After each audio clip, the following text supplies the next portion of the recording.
Getty. The DEFCON warning system has issued a North Korea warning. The DEFCON warning system has been updated to reflect the changing dangers posed by North Korea and the rogue state's despotic leader Kim Jong-un, as well as China, Russia and countries in the Middle East. The private organization, which monitors nuclear threats against the U.S., remains at level 5, its lowest, and therefore safest, status. However, the group, which boasts of senior intelligence contacts, has issued a fresh warning regarding North Korea's threat to the U.S.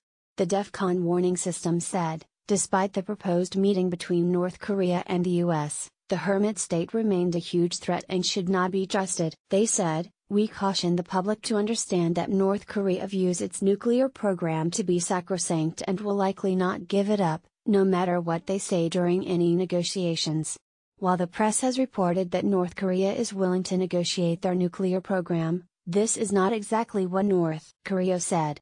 An examination of North Korea's statement as reported by the Chinese reads that North Korea is willing to discuss it but said nothing about actual disarmament. And they warn new satellite images appear to show North Korea has already gone back on its promise not to carry out tests until the meeting. They said, prior to the upcoming summit meeting, North Korea has stated that it will suspend further tests while talks are underway.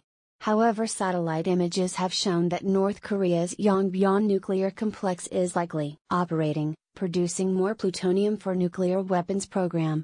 And DEFCON also warned of threats posed by China and Russia to the U.S., along with chaos in the Middle East and Saudi Arabia and Turkey. They said, while China has announced that it is increasing its defense spending by 8.1%, Russia has said that it is going to decrease its spending on defense. Getty DEFCON. North Korea has not stopped its nuclear war program despite promises. Nevertheless, Russia is to expand its presence in Arctic region while the United States is to sell Javelin anti-tank missiles to Ukraine, which can be used against Russian forces. Saudi Arabia states that it will develop nuclear weapons if Iran does and is currently stepping up plans to develop a civilian nuclear energy capability. Turkey continues operations against the PKK in Syria and has possibly expanded its operations into northern Iraq. Despite his at times bombastic and confrontational nature, DEFCON levels have remained low since Donald Trump's election victory. At North Korean despot Kim Jong-un inspecting a nuclear warhead. DEFCON said at the time of his U.S. presidential election victory, Mr. Trump's isolationist policy could help create a more peaceful world situation. They said, the United States took a tentative step toward a more isolationist policy with its recent presidential election. While it will take several months to see how the U.S. reforms its foreign policy, already some world leaders have expressed hope that relations could improve, including Russia and Syria.